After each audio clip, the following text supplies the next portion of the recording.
Senhores, bom dia, boa tarde, boa noite. Está começando mais um Talk to Biz, a nossa coluna semanal sobre estratégia, gestão, marketing e inovação. O meu nome é Bruno Garcia, eu sou professor e profissional na área de marketing e business, e aqui você já sabe, toda semana a gente traz um tema novo a respeito do mundo dos negócios, mas também a gente faz comentários sobre notícias e acontecimentos que podem ter um impacto na sua empresa, no seu planejamento estratégico ou na sua carreira. Lembrando sempre que esse podcast está lá em talktobiz.com ou talktobiz.com.br, são os nossos endereços virtuais. É claro que você encontra o Talk to Biz nas principais plataformas de podcast da atualidade e também no YouTube. Basta buscar por Talk, o número 2 e Biz, que você nos encontra. O nosso programa está sempre disponível no formato áudio e, no caso de hoje, como é um episódio com entrevista, também no formato em vídeo. E hoje eu trago para vocês um papo sobre inovação e como fomentar essa cultura da inovação. E para bater esse papo aqui com a gente, eu convidei um ex-aluno, um camarada que eu venho acompanhando o desenvolvimento, que está aí despontando no mercado, que é o Lucas Xavier. Lucas, seja muito bem-vindo ao Talk to Biz, você que está sempre trazendo para mim aí os projetos, as novidades, está super antenado aí com o campo da inovação. Seja muito bem-vindo, meu amigo. Obrigado, Bruno. Obrigado mesmo. Valeu pela oportunidade. Isso é ótimo. A gente está conversando aqui sobre inovação. A gente está induzindo aqui os nossos ouvintes à cultura da inovação, como fazer e por que fazer, e como ter isso como um diferencial no mercado. Então, a gente vai passar um pouco por essa jornada e compartilhar um pouco aqui o dia a dia e quais são os principais desafios de uma boa cultura de inovação no nosso dia a dia. Ô Lucas, já abriu sua conta no Mastodon ou no Ku? Porque o pessoal diz aí que o Twitter está afundando, Elon Musk metendo os pés pelas mãos. Que situação, Olha, hein, Lucas? Que olha, essa, situação, hein?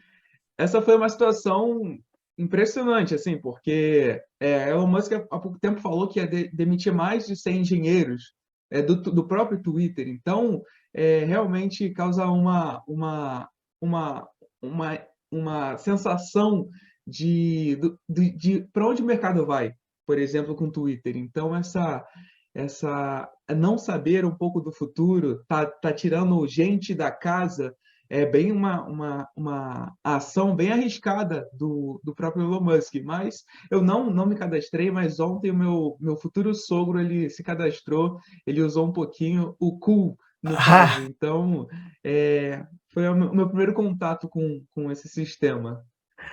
pois é, eu criei uma conta agora de manhã só para ver como é que tá ali e aparentemente está inundado de brasileiros recém-chegados, como eu e o seu futuro sogro. Então, tá assim, né? Mas acho que até, né, esse ponto do Twitter, que é um negócio que está acontecendo aí minuto a minuto, né? A gente está acompanhando Uhum. aí em tempo real, é até difícil de acompanhar. O Elon Musk colocou um forms lá para a galera preencher se queria ficar ou não, né? E parece que, pelo menos a notícia que eu vi agora cedo, 75% do povo optou por sair. Falou assim, ó, eu não quero essa loucura na minha vida. Então, eu já queria deixar isso como gancho, ô Lucas, para a gente falar sobre, já que a gente vai falar sobre inovação, tem que falar sobre cultura organizacional, né? E o que a gente está vendo hoje no Twitter é esse choque entre culturas, a despeito, é claro, de todo o egocentrismo e a loucura do Elon Musk, né? E, ele claramente toca aquilo ali de qualquer jeito, acreditando que tudo que ele faz é genial, mas, de qualquer maneira, essa questão de choque de culturas é sempre um problema. E aí, como é que a gente pode trazer uma cultura mais inovadora, de repente, para uma empresa que não tem ou não cresceu tão focada nesse tipo de aspecto, cresceu talvez mais focada na operação, nos resultados mais imediatos ali. Como é que a gente fomenta isso, Lucas? Uma dos primeiros pontos é entender justamente com qual tipo de pessoa que a gente trabalha. Qual é a geração, por exemplo, que nós estamos trabalhando? Tem uma geração que precisa de alguns determinados líderes, para guiar essa geração com alguns perfis. Outras não, outras, por exemplo, uma geração mais velha depende de uma outra liderança, e isso vai de um incentivo emocional também, para as duas, só que de formato diferente. Então, a primeira coisa para entender, por exemplo, do próprio Elon Musk, é qual o valor que o próprio Elon Musk queria entregar para a empresa dele. Porque uma das maiores formas de inovação é entender qual é a dor que a pessoa com quem eu quero solucionar, com o cliente que eu quero que eu soluciono o problema dele, qual é a dor que ele tem. Então, de repente, para o próprio Elon Musk, de repente, a maior dor seja pessoas que trabalham no Twitter, mas também têm um segundo trabalho. E isso é um pouco, acontece muito na área de tecnologia, por exemplo. Por exemplo, como o home office ele se oficializou na pandemia, uma coisa que acontece é um programador ter um trabalho como CLT em uma empresa e como PJ em outra empresa. Então, isso acontece. Então, de repente, ele tenha pensado por exemplo, não adquirir mais um modelo home office para os lugares onde ele estava trabalhando, para os lugares onde ele lidera, por causa disso também. E também, de repente, por isso, o feedback de 75% que você falou dos funcionários querendo e dizendo, olha, não quero estar aqui. Isso, por exemplo, seria um conceito para a gente entender e pensar como a gente consegue inovar, como a gente consegue entregar valor para o meu próprio empregado, para quem está colaborando comigo, e a partir desse valor vai chegar no meu cliente final. Então, a gente tem um conceito sobre isso que é Employee Experience. Então, a experiência do colaborador. Então, isso é muito pensado hoje e muitas empresas estão fazendo isso no dia a dia. Mas, como a gente consegue inovar, né? Criar uma cultura de inovação? Muita gente fala assim, olha, a gente vai ter eu estou te contratando aqui, por exemplo, então a gente está te contratando para você inovar. Então, inova. Chega aqui e inova. E eu quero que você faça com que todo mundo inove aqui na empresa, ou alguma coisa assim. E não é assim. Quando a gente vai entender as literaturas, a gente vai entender o dia a dia de grandes empreendedores e de grandes pessoas que geram grandes resultados para a sua empresa, não foi muito assim. Normalmente, as empresas que têm esse entendimento, elas buscam criar processos que estimulem a inovação, porque inovação também é dar liberdade, é dar autonomia. Então, uma coisa que a gente pode pensar, por exemplo, seria entender quem vai ser esse meu agente que vai estimular a inovação e o agente que vai criar a inovação.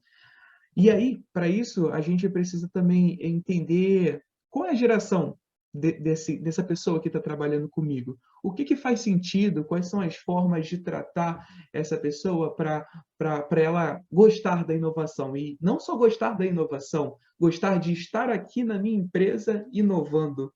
Porque hoje o mercado das empresas também é muito difícil. Então, qualquer coisinha, qualquer detalhe que um compartilhe com o outro, por exemplo, no LinkedIn, a experiência de como está sendo estar naquela empresa, faça toda a diferença. Então, nesse sentido, as empresas também precisam ter muito cuidado. Mas reforçando o Ó, conceito só aí, ô Lucas, só aí você já deu algumas dicas valiosas aí para esse estagiário que acabou de chegar no Twitter, aí, esse tal por de Elon exemplo, Musk, né? Já deu algumas dicas boas. Se ele estiver ouvindo o programa, que ele anote aí no seu caderninho, na sua Moleskine e passe a implementar, né? exatamente.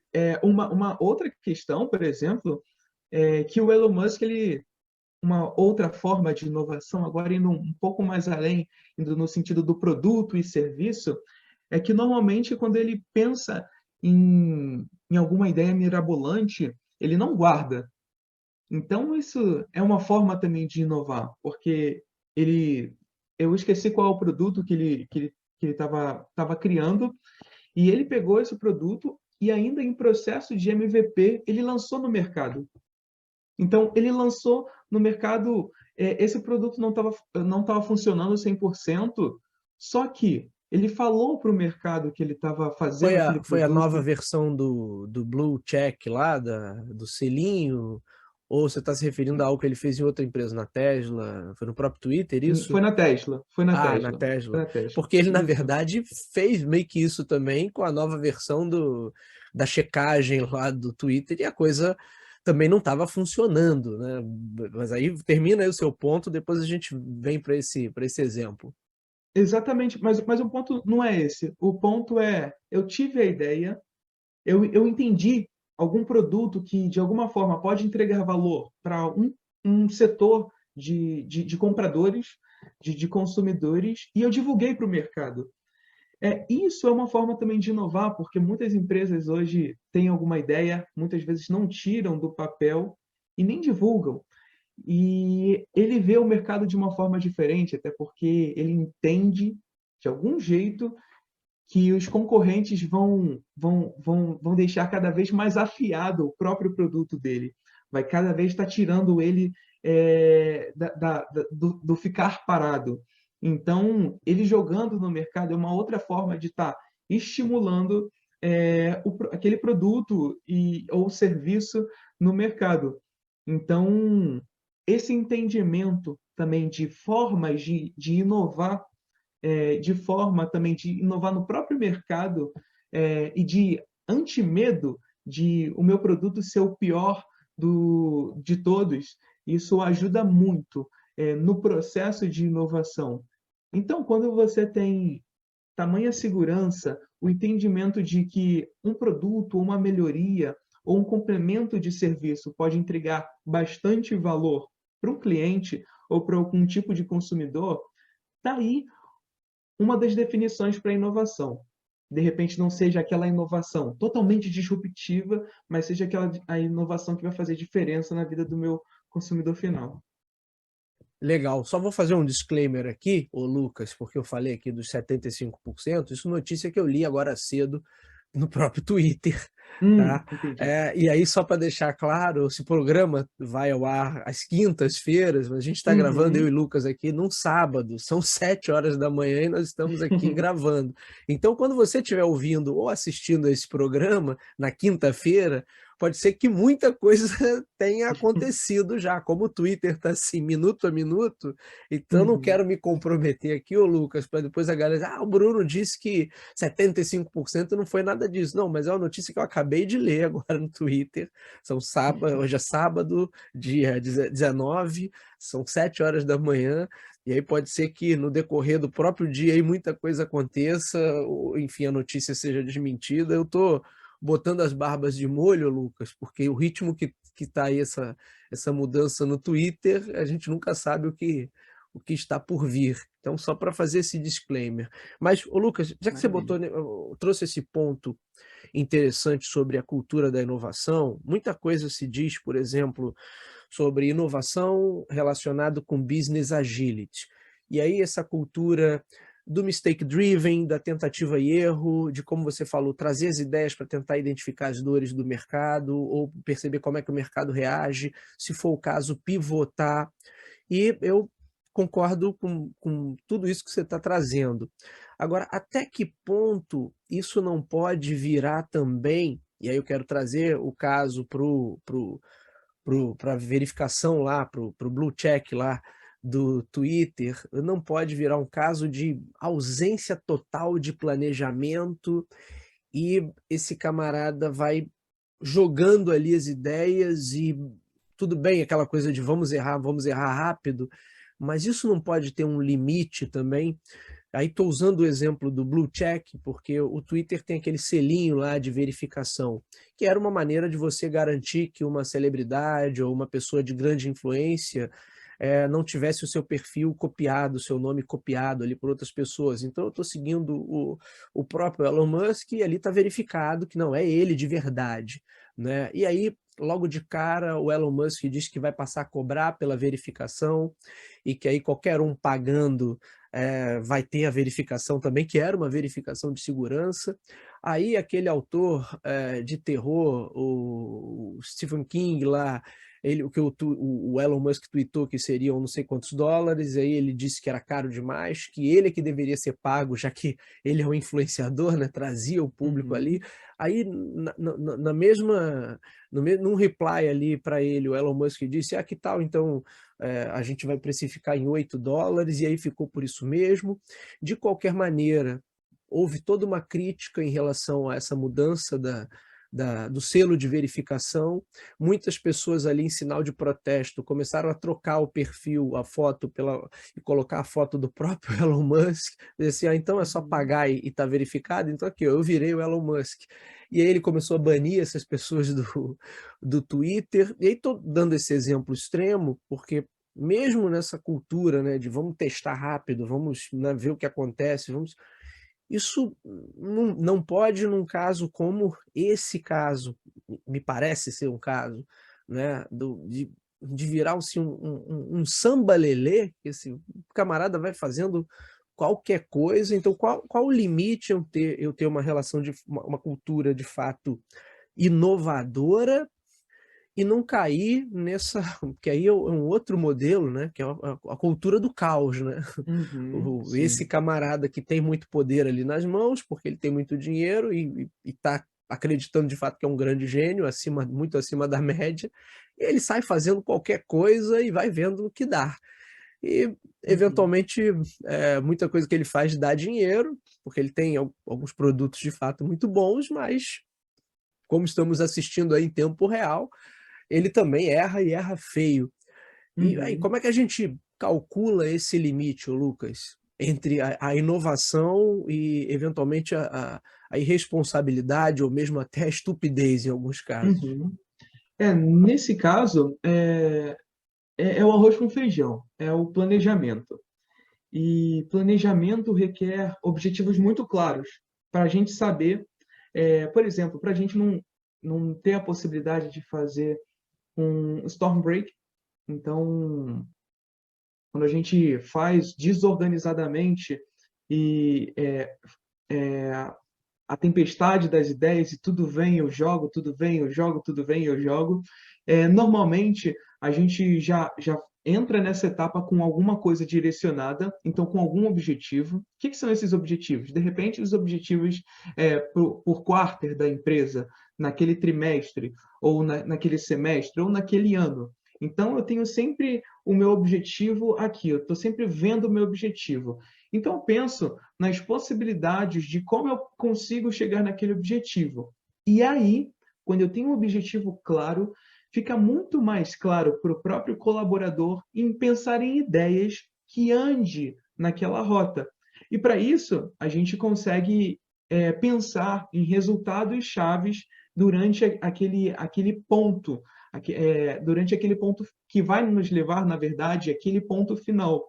Então, pensar em, por exemplo, métricas que sejam realmente medíveis e que sejam claras e que sejam de acordo com o objetivo. Então, tem inclusive algumas metodologias. O OKR, por exemplo, é uma dessas que ajuda bastante e deixa muito claro que alinha a comunicação, o foco e deixa claro para todo mundo o que que a gente vai fazer, o que que meu time vai fazer, o que que eu estou fazendo, Ô inclusive. Lucas, explica aí para a galera que está nos assistindo, que está nos ouvindo, resumidamente o que que é o OKR, para a galera acompanhar. Maravilha. OKRs seriam os objetivos de uma empresa, do seu setor ou seu mesmo individual, os objetivos e os resultados chaves que te levam a esse resultado. Então, por exemplo, eu tenho o objetivo de me casar. Então, esse é o meu objetivo hoje. Quais são os resultados chaves que vão me levar a me casar? Por exemplo, seria conhecer minha namorada. Esse é um resultado e eu acho que está alinhado com o objetivo. O outro, por exemplo, seria conhecer a família da minha namorada depois que eu a conheci. Então, esse seria o próximo resultado. O outro resultado seria, por exemplo, noivar. Esse seria um resultado que também faz sentido, tá ali naquela estrada. O outro seria, por exemplo, fazer um planejamento de festa, alguma coisa assim, um orçamento, alguma coisa nessa linha. E esses resultados chaves vão dizer se eu estou alinhado e se eu estou no caminho certo para o meu objetivo ou não.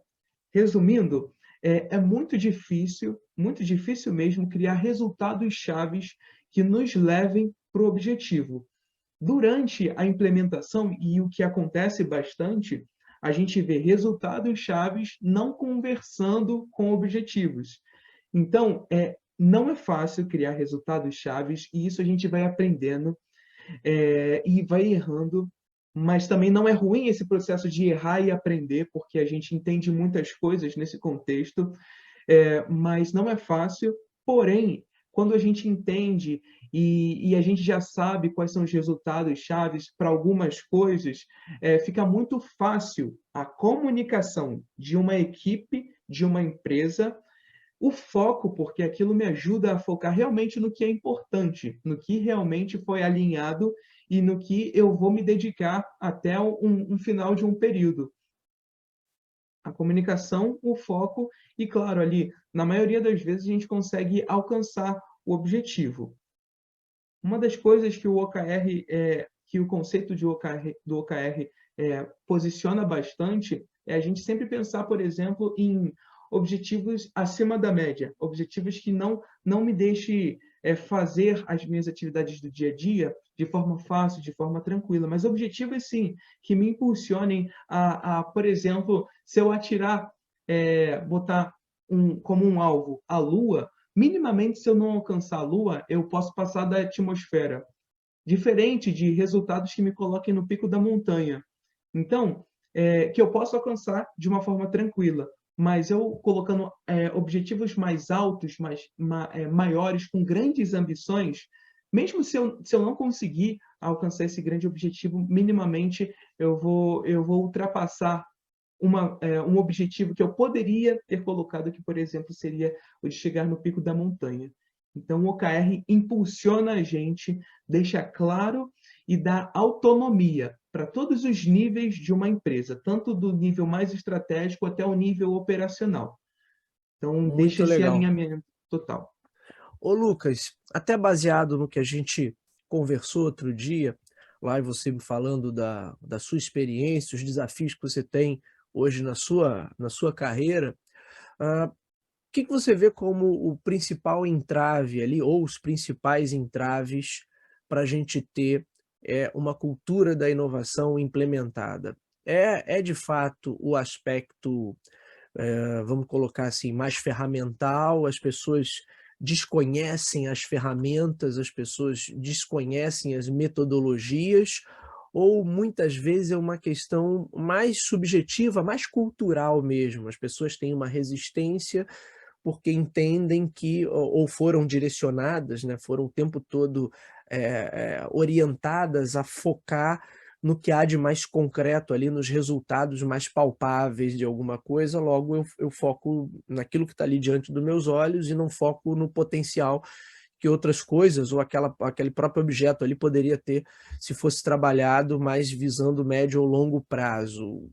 Quais as principais dificuldades que você vê para implementar esse olhar da inovação, se é que ele deve ser implementado mesmo para toda a empresa, ou se não, deve estar restrito a um setor ou um nível gerencial, enfim, o que você pensa sobre isso, Lucas?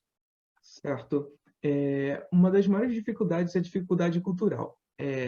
Na verdade, a questão cultural. Então, isso é, é uma forma que eu vejo mesmo como pessoas que estão no mercado, por exemplo, há 30 anos, há 20 anos, há 10 anos, ainda mais hoje, como o mercado está mudando tão rápido e a gente cada vez está dando mais voz ao cliente e está buscando sempre a personalização de um serviço ou de produto, isso é uma demanda muito forte no mercado hoje e já há algum tempo já, algumas coisas que deram certo anos atrás não dão certo hoje.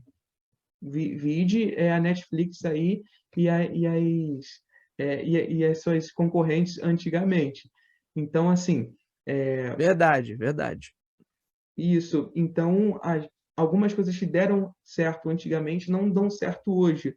E a própria questão da inovação requer a gente se locomover, a gente está se movimentando, a gente está testando hipótese de acordo com aquele objetivo, mas uma outra coisa também é um planejamento claro.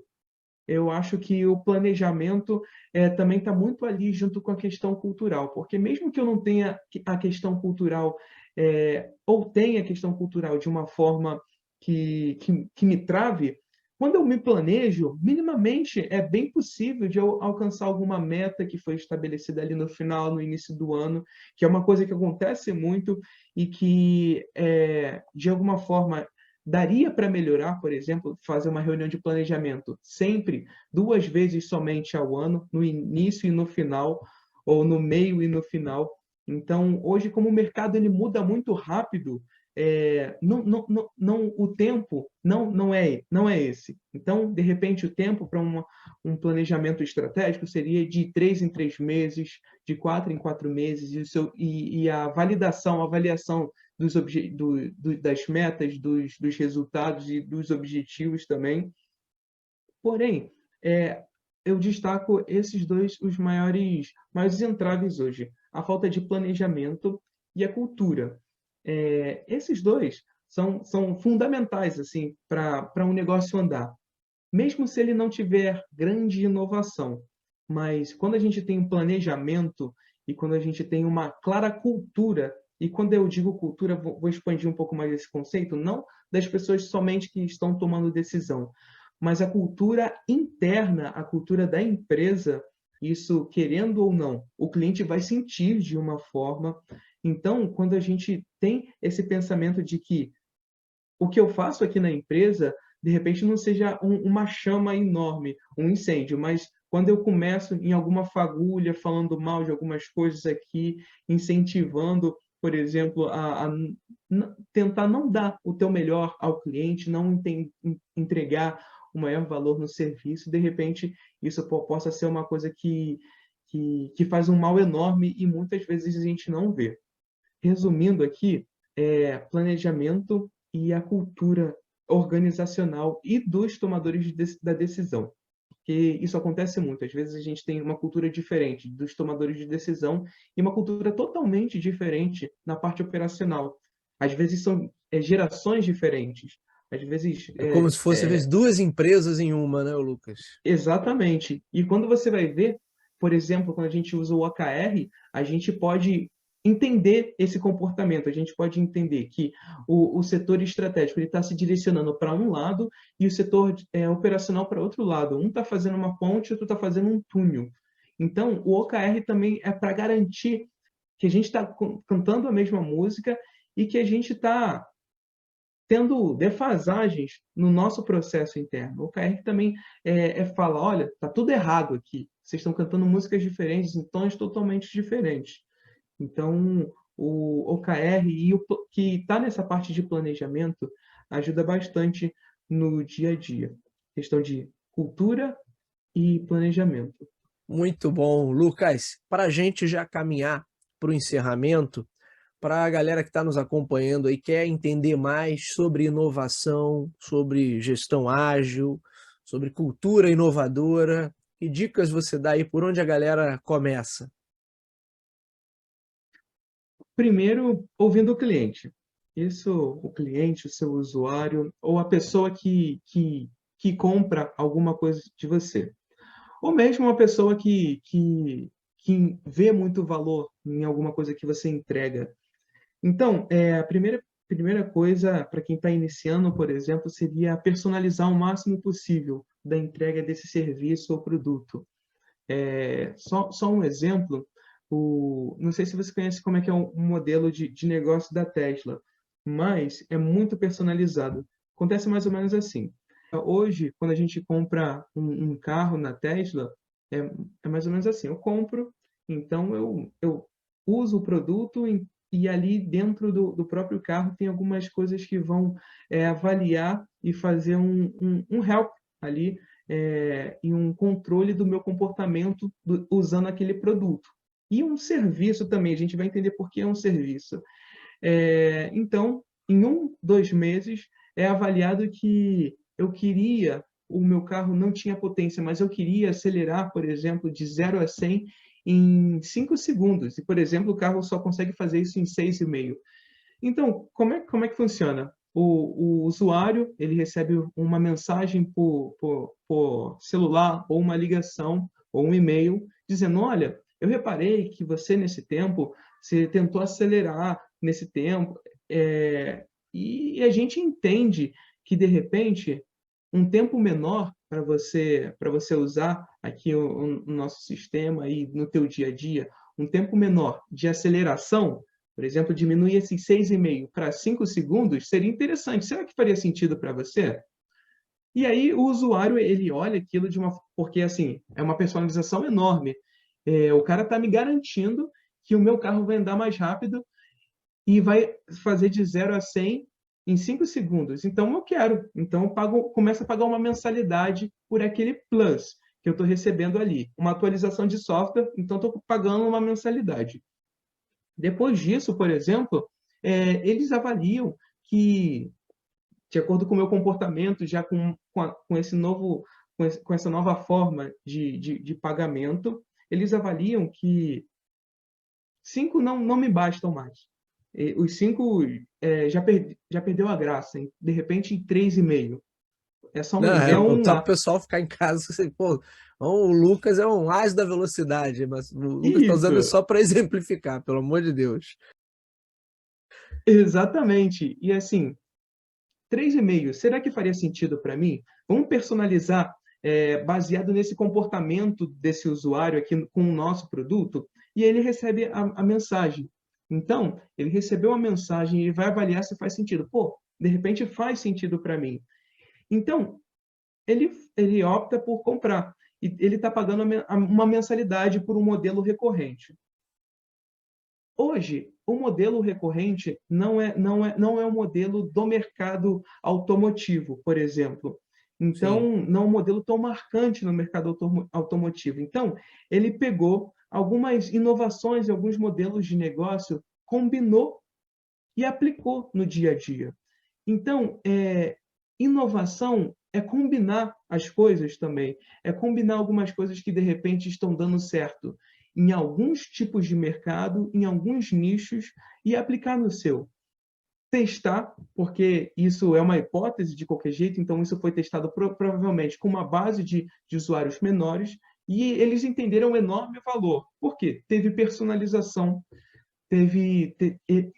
observaram o comportamento desse usuário e daí partiram do princípio, olha, a gente entende que isso daqui vai entregar valor. Então, inovação, a gente copia também, mas a gente usa muito a questão da combinação, de combinar conceitos e aplicar no nosso dia a dia. Então, combinem coisas que já estão funcionando em outros mercados, em outros países, em outras culturas. Isso é muito importante a gente combinar e validar, pensar e dar para o nosso cliente mesmo e oferecer, olha, será que faz sentido isso daqui? Porque, de repente, uma coisa que já é usada em outro mercado, você aplicando no seu, faça toda a diferença no teu dia a dia. E inovação não é mudar muito o jogo. Inovação é justamente entregar o máximo possível de valor. Então, entreguem valor, porque a inovação está na máxima forma de você entregar valor. Então, o Muito valor bem. é o combustível da inovação. Muito bom. Lucas, rapidamente aqui para a gente encerrar, para a galera que quer acompanhar o teu trabalho, quer acompanhar você, tem perfil em redes sociais ou quer entrar em contato para tirar dúvidas, como é que a galera te contacta, como é que a galera te segue? Opa, no meu Instagram, eu volta e meia eu tô lá, Luga Xavier 15, e no meu LinkedIn também, Lucas Xavier, vocês podem me buscar por lá. Inovação, assim, é demais. Eu amo falar sobre isso. Processos inovadores também. Então, me chamem, gente, porque vocês vão ter excelentes trocas e é muito divertido falar sobre isso. Bacana. Lucas, meu amigo, quero te agradecer aí por essa participação no nosso episódio do Talk to Biz. Volte mais vezes, vamos combinar aí novos episódios sobre inovação. Ó, de repente vira uma coisa aí com uma certa periodicidade, hein, Lucas? Gostei do Opa, papo. vamos trocando. Senhores, vamos acompanhando aí as novidades. Se na próxima semana eu e Lucas já estaremos com a nossa conta no cu, né, e o Twitter já vai ter afundado de vez ou não. E nos vemos na próxima semana. Um abraço a todos, até lá, valeu!